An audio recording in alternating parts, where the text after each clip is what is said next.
লাগাতার বৃষ্টি দুর্যোগের মধ্যে জল ছাড়তে শুরু করেছে ডিভিসি। দুই জলাধার থেকে মোট 48,000 কিউসেক জল ছাড়া হয়েছে। মাইথন জলাধার থেকে 12,000 ও পাঞ্চেত জলাধার থেকে 36,000 কিউসেক জল ছেড়েছে ডিভিসি। জল ছাড়ার ফলে একাধিক নদীর জলস্তর বাড়ছে। আশঙ্কা করা হচ্ছে ডুবতে পারে হাওড়া, হুগলি, পূর্ব বর্ধমানের নিচু এলাকাগুলি। শুক্রবারের রাতভরের পর শনিবার সকাল থেকে টানা ঝমঝমিয়ে বৃষ্টিতে কলকাতা সহ রাজ্যের একাধিক জায়গা জলমগ্ন হয়ে পড়েছে। কলকাতা সংলগ্ন পাতিপুকুর আন্ডারপাসেও জল জমেছে। গত কয়েকদিনের বৃষ্টিতে রাজারহাট, চিনার পার্ক সহ শহরতলির বেশ কিছু জায়গায় রাস্তায় জল জমে গিয়েছে।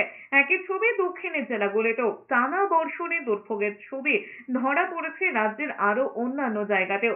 বীরভূমে কঙ্কালীতলা মন্দির চত্বরে দেখা গিয়েছে হাঁটু সমান জল। শেষ 24 ঘন্টায় সবচেয়ে বেশি বৃষ্টি হয়েছে দমদমে। দমদমে বৃষ্টি হয়েছে 100 মিলিমিটার। তারপরেই রয়েছে সল্টলেক, সেখানে বৃষ্টি হয়েছে 81.1 মিলিমিটার। কলকাতার আলিপুরে গত 24 ঘন্টায় বৃষ্টি হয়েছে 31.9 মিলিমিটার। জল জমেছে পূর্ব বর্ধমানের কাটোয়া শহরের একাধিক ওয়ার্ডেও।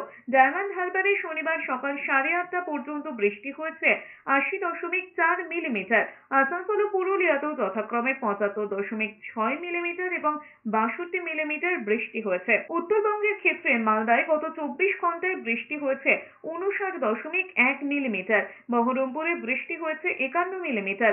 নাগারে বৃষ্টিতে ভোগান্তি শুধু শহুর এলাকাতেই নয়, চিন্তা বাড়িয়েছে কৃষকদেরও।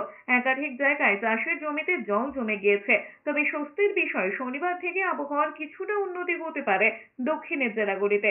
দক্ষিণবঙ্গের জেলাগুলিতে কিছুটা কমতে পারে বৃষ্টি, তবে উত্তরবঙ্গের ক্ষেত্রে ভারী থেকে অতি ভারী বৃষ্টির সম্ভাবনা রয়েছে আগামী কয়েকদিন। উত্তরের 5 জেলায় বৃষ্টির কমলা সতর্কতাও জারি করা হয়েছে।